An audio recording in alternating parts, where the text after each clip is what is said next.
Sinceramente, fica muito difícil acreditar no que estamos vendo. Cada dia que passa é uma surpresa. Aquele Ciro Gomes, que ficava falando nas redes sociais contra o PT e o Lula, deve ter sido abduzido, levado para outro planeta, para Alpha Centauri, ou até mesmo para uma galáxia bem distante. No lugar dele, foi colocada uma entidade, um espírito, ou um extraterrestre na réplica do corpo dele, porque não é possível que estamos falando da mesma pessoa.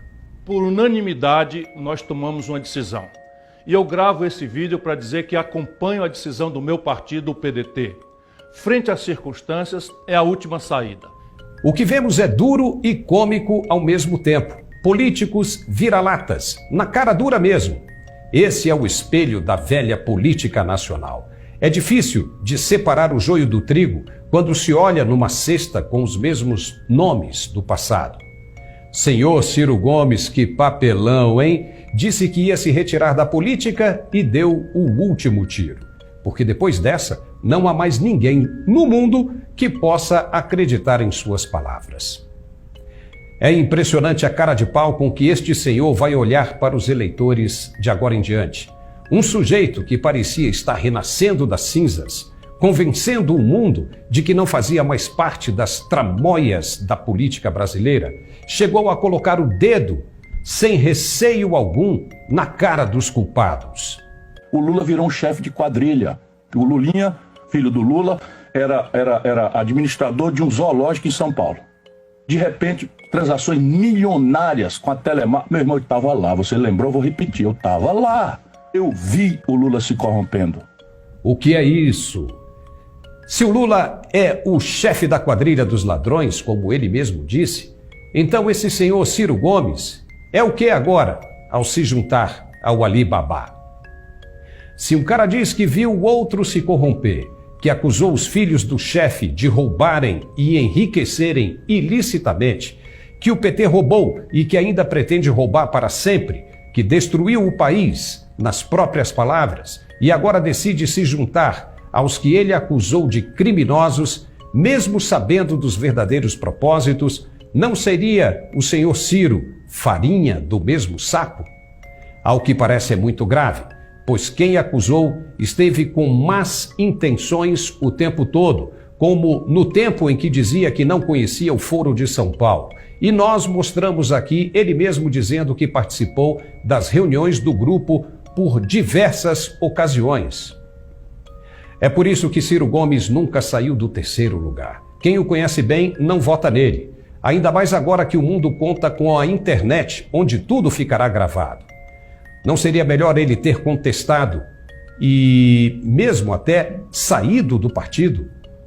Assim mostraria força de caráter, integridade de homem sério e respeito pelos eleitores que ele se dirigiu com as devidas acusações. Mas ao contrário, esse eterno candidato fracassado só sabe chamar quem o contesta de babaca.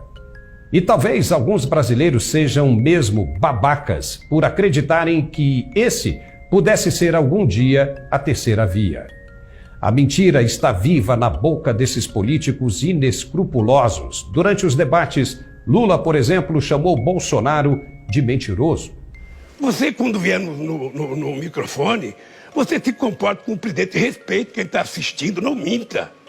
Não minta, que é feio um presidente da República mentir com semente toda hora.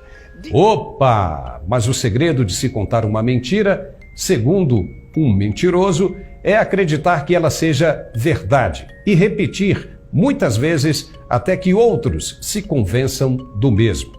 O Lula disse que não mente e que não há uma viva alma neste mundo mais honesta do que ele.